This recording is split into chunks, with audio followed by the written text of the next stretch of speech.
that unless you're Indigenous Australian, then you migrated here as well. So no one actually has a right to this land except for the Indigenous Australians. And we have to understand that it's not our role to determine who can come here and who is deemed improper and who doesn't belong in our society. So just with my background, my parents were born in Sudan. Now it's South Sudan where they were born. And the war in Sudan has gone on for almost since its independence.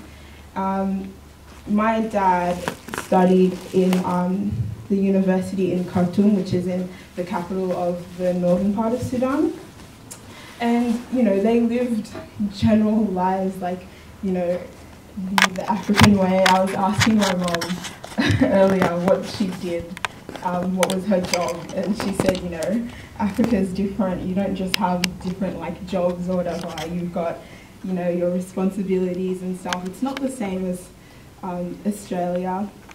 So, they had their life and they had the connection to their culture, and it's a bit weird talking about the struggles of refugees in my parents' position, because I was born in a refugee camp and I haven't experienced as much turmoil as they have.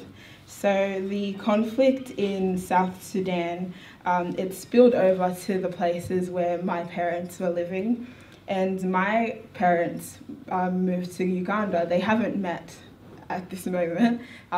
Separately, they both ended up in Uganda. They did the trek like many other Sudanese people who walked from South Sudan to Uganda. Uganda's right next to it, but it is a long walk with a lot of, no water. We're watching on the news today, seeing the Syrian refugees physically walk from Hungary to Germany, and my mum is like, that is exactly what we did. We walked. There was no water, there was no buses to help us, and that was literally the only way they could escape conflict. I just remember hearing stories about my dad saying, at night, they don't sleep at night because you don't know if the rebels are going to come into where you're living. So you have to be ready. You have to always, be alert because the rebels might come through, and you have to run for your life, basically. It's just living life on the edge. And that's something, obviously, no parent would want their child to experience. But growing up, that's what my parents experienced. That was their everyday reality. So most of my knowledge about the refugee struggle comes from my parents, and it's so easy for me, just having grown up in Australia, to look at what's happening on the news and you feel sorry for them and you have that sympathy, but it's an actual reality. I really don't acknowledge the proximity I have towards it. So with the journey coming to Australia, I was born in Uganda. I was born in a refugee camp, actually. And I wasn't born in a hospital. I was born in a hut, in the most African setting. There was no medics. There was just a nurse there for my mum, and I was a late baby. I was 3 weeks overdue, and in the climate, it's very hard, and I got sick, and so did my brother, and we suffered, like many children, we suffered with malaria, and it was something that it almost did kill us because we don't have that resources there.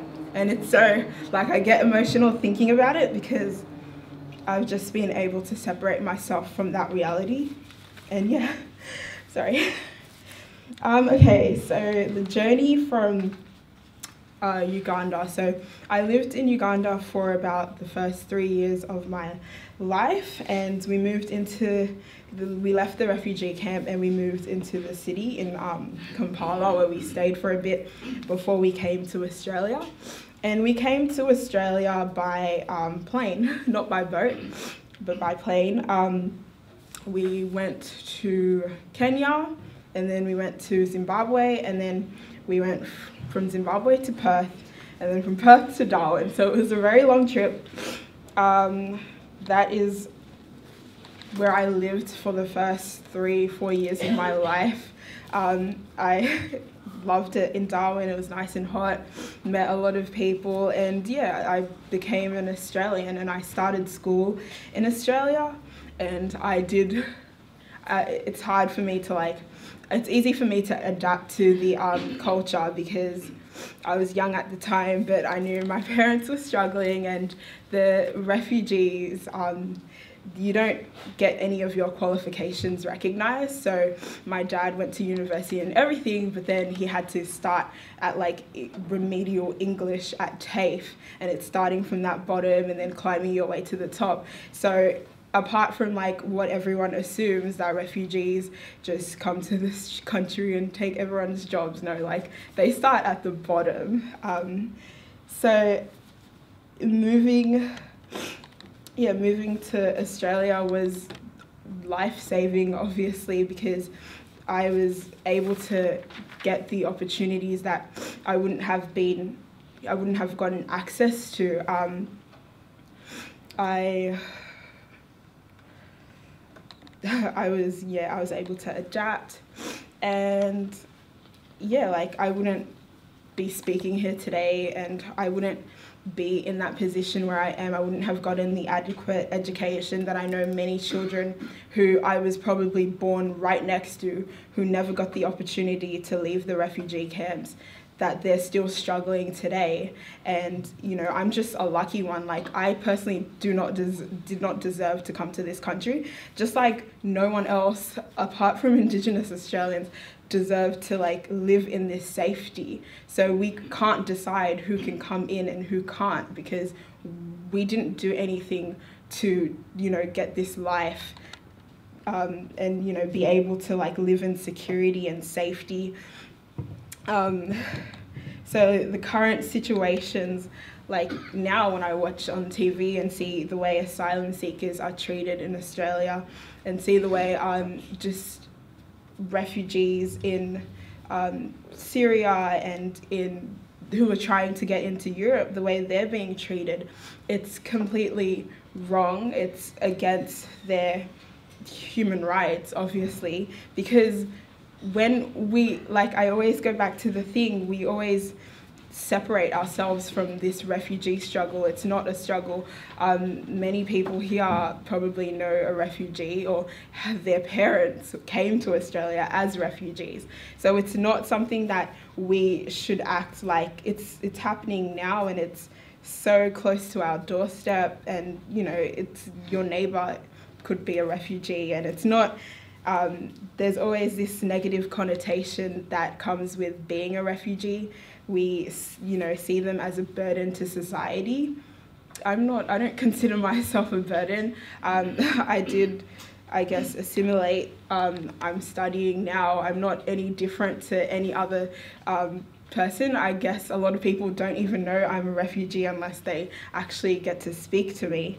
So we have to get rid of this mentality that refugees are a burden to society and that they provide nothing good, because my dad right now, his job is to actually settle refugees, which is ironic because he was a refugee himself, and now he's helping a lot of refugees coming in from Iraq and Syria, and it just shows how much value we offer to society.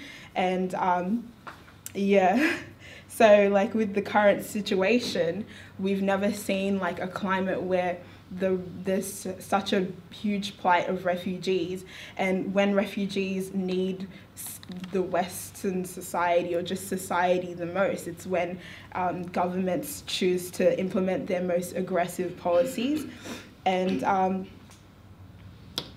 the government has really been successful in dehumanizing refugees, and a lot of people don't find a lot of empathy to the refugee struggle, because they see them as, almost subhuman, that they would just allow them to drown. So it's important that we remind everyone that we're all human and we all have the right to live in safety, and we all have human needs as well. No one deserves to live in constant fear. No child deserves to spend their days in detention, and we shouldn't be persecuting refugees whose only crime, I guess, is fleeing persecution. And yeah, that's just what I wanted to talk about.